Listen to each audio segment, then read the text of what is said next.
I'm pleased today to rise on behalf of the Greens to introduce the Transport Administration Amendment International Students Travel Concessions Bill 2020.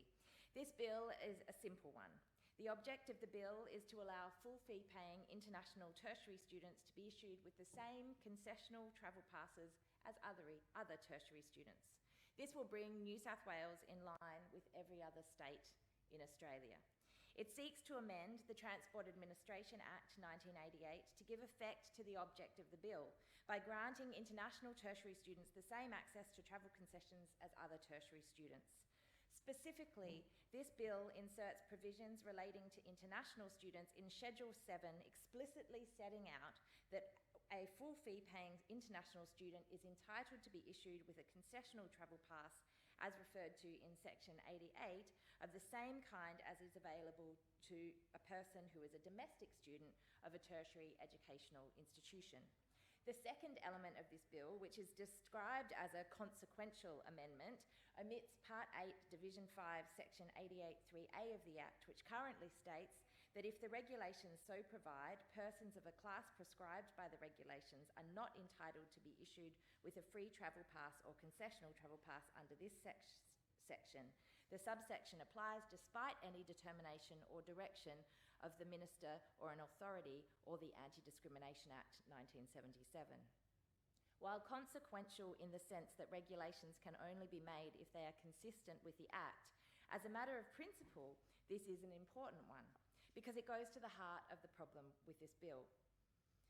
The clause enables regulations made through the Transport Administration Act to exist outside of the framework of the Anti-Discrimination Act when it comes to travel concessions. And there is a reason that this is there.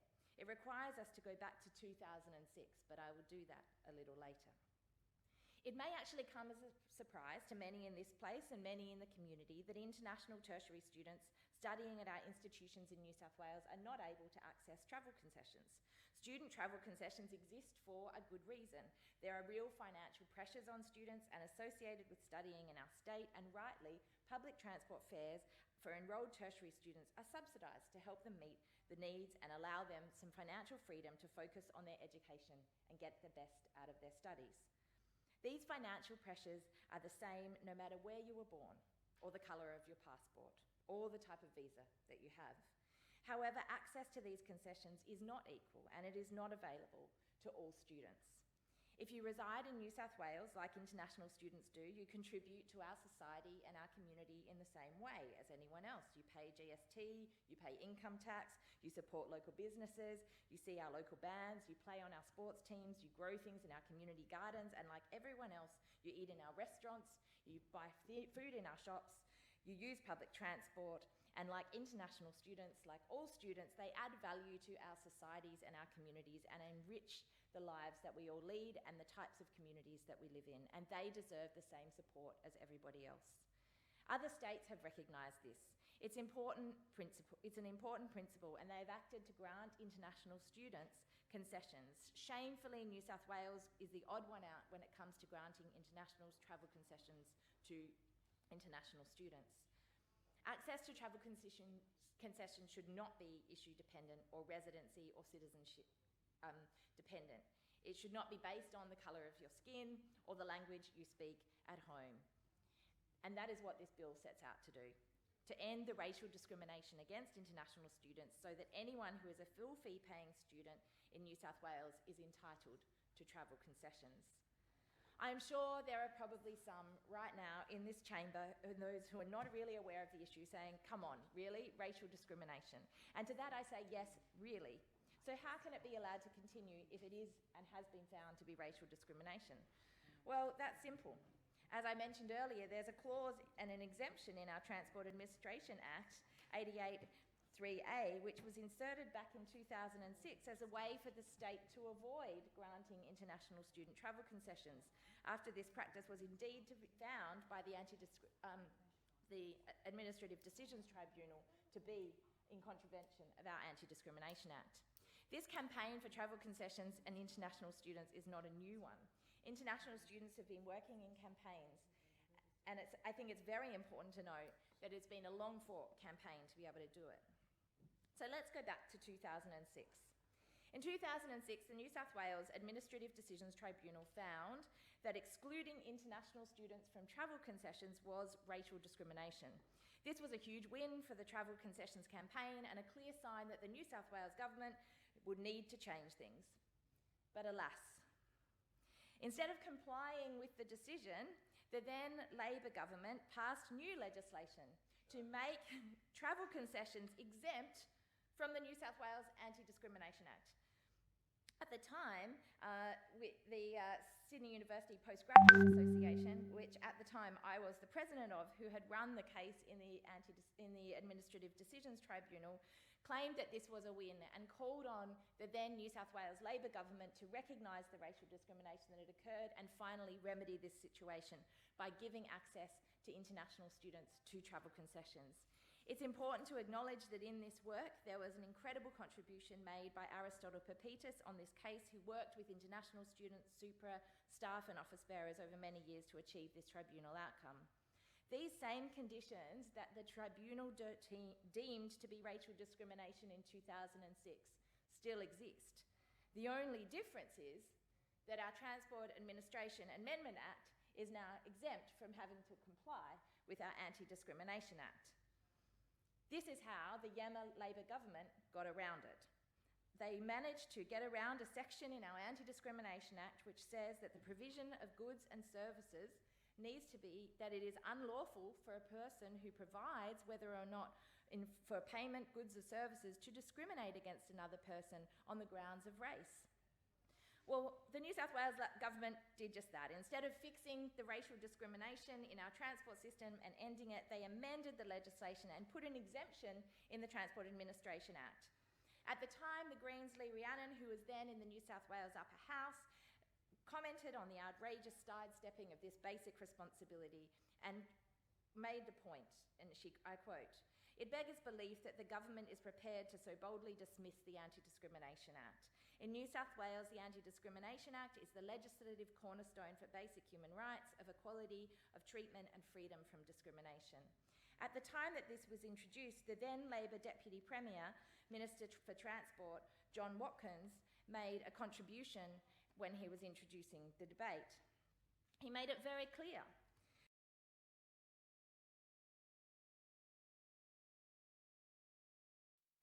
that he said, "These are minor legislative amendments involving changes to Section 39 and Section 88 of the Act, which will mean the government policy concerning who is not eligible for travel concessions can be written into law. This is a necessary step," he says, "that simply preserves the status quo." Let's be clear here. It is preserving the status quo of racial discrimination. That is what that amendment did at that time. So he made it clear that that was their aim. It was then Liberal opposition Deputy Leader Barry O'Farrell, as it happens, who I got to meet with in the strangers' dining room of this place, my first time of ever entering into this Parliament, in the strangers' dining room for a strange 5-minute interaction with Ruchir Punjabi, who was the then SRC International Students Officer. And we met with the then Liberal Deputy Opposition Leader Barry O'Farrell to urge the opposition to support the students' call for a campaign for an end to the discrimination when it came to travel concessions. As an aside, at that time I had no idea about how normal a 5-minute conversation or meeting would be in that place, but I remember leaving thinking what a weird job to have where you meet with someone for 5 minutes and talk about a complex issue and then go on to another thing. The bill had been rushed through the chamber because obviously the Administrative Decisions Tribunal had found that there was a problem. It was rushed through, and it is worth noting that in his speech, O'Farrell mentions the rush that has been done and the fact that he was unable to be able to meet with students at the time. It is also interesting to note, to show how quickly we move in terms of technology, that he said he received a facsimile communication from the students, but was unable to meet them in person due to the less than 24 hours they had to consider this bill. So it might have been a campaign that was active over a decade ago, but it is true that this is unfinished business that needs to be fixed. Just last year, a group of 12 students' organisations wrote to the Minister for Transport calling for change. The letter was signed by the Council of the Australian Postgraduate Associations, the University of Western Sydney, the SRC, Newcastle University Postgraduate Student Association, Newcastle University Student Association, the UNSW Postgrad Council, the UNSW Student Representative Council, UTS Students Association, Southern Cross Postgraduate Association, SUPRA, Sydney University's Representative Association, Wollongong University's Postgrad Association, and the Wollongong Undergraduate Students Association. Past and present student leaders at universities in New South Wales have been pushing this since before 2006. Multicultural organisations and groups have been a part of the push, and I hope with the introduction of this bill, it reactivates the many, many generations of student leaders that would have been pushing for travel concessions for international students who no doubt find themselves in this chamber and in this parliament right now, because many of those people that are in this place would have been student leaders on their campus and would have seen the injustice of the idea of discriminating against international students in this way. I want to particularly acknowledge all of the people that have been part of the campaigns and the pushes over these years and ask them to now activate with their networks to try and get this change finally done.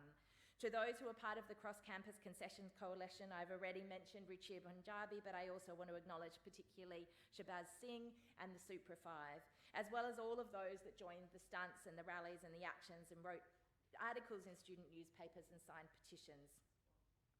Racism and discrimination are real problems in our community, in our society and in our world. They are not abstract concepts, as we have seen in recent times. The impacts can cause real harm. We know that people experience racial discrimination and vilification on public transport regularly. We know that this has increased in this current pandemic, and we know that international students are vulnerable to this discrimination and racism when they try to catch a bus, when they get a job, when they try to rent a house, and the fact that the state sanctions racial discrimination against international students that is embedded in our Transport Administration Act is something that can no longer be allowed to continue. We can no longer continue this practice. It is unclear what the current Berejiklian government's position will be on this bill. It is indeed very welcome news that they announced $6 million to support vulnerable multicultural communities and non-citizens through this pandemic just yesterday. It is also very unclear where the Labor opposition sits in relation to this bill, and I hope that they will see fit to support it and finally right the wrongs of the past New South Wales Labor government's actions. It is worth noting that in 2012, there was a little bit of movement around this issue by the Liberal government. To much fanfare, Premier Barry O'Farrell, now the Premier, not the Deputy Leader of the Opposition, was leading the Liberal coalition government and was in India trying to promote New South Wales as a great destination for international students. And at that time, he announced a 35% discounted transport pass that would be available to certain students in certain circumstances as a trial. It didn't cover the whole state, it didn't cover everywhere, but it was a start, and it looked like maybe things were moving. Unfortunately, once he'd returned from India, the trial ended, the discount was quietly put in the bottom drawer in August 2016, and it's been silenced since then. So why this bill now? Before this COVID-19 pandemic hit, there are around 190,000 international tertiary students enrolled in the state of New South Wales. In fact, New South Wales has the highest proportion of the total number of international students in Australia. Despite this, we are the only state in the country where international students do not have access to travel concessions. These students bring substantial economic contributions to New South Wales. According to the ABS, in 2018 alone, international education brought in $13 billion to the New South Wales economy. This is largely through students' expenditure on tuition, travel, and costs of living. International education also adds to the economy through local job creation. In 2018, international education created almost 96,000 full-time equivalent jobs in New South Wales. They also generate revenue through tourism, both through our exploration of our own country and in hosting family who come to visit them while they are studying here. A report commissioned by the Australian Council for Private Education and Training found that tourism from visiting friends and relatives contributed $102 million to the New South Wales economy in 2011 and created 1,185 full-time equivalent jobs.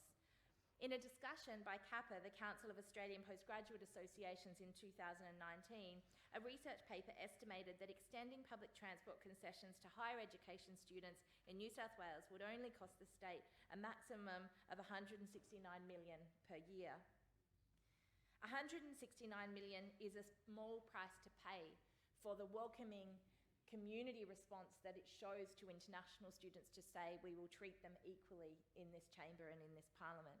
It is also a small price to pay given the economic contribution that these students make. It is important to realise, and putting it in context for the benefit of those who aren't convinced that $169 million might be a small price to pay to eliminate racial discrimination on our buses and trains, I note that each year the New South Wales taxpayer will give more than $900 million to New South Wales clubs in gambling tax rebates. That's more than 5 times the cost of providing travel concessions to international students each year. But it goes beyond the dollars. International students are part of our communities. They contribute to our society and they add to the diversity and the vibrancy of our cities and our state. And at the moment, they are doing it really, really tough. So many international students were already living in poverty, and I'm sure that many members would have received from the Sydney Alliance incredibly disturbing stories of the impacts that international students are facing. Their comments, things like, I'm desperate to get more work, everything has changed and we're trapped, soon I'll run out of my savings, I can't afford a flight out, we placed our trust in Australia, I don't know what to do. These are the kind of harrowing stories that the Sydney Alliance has shared about the impact and the tough times that international students are doing at the moment.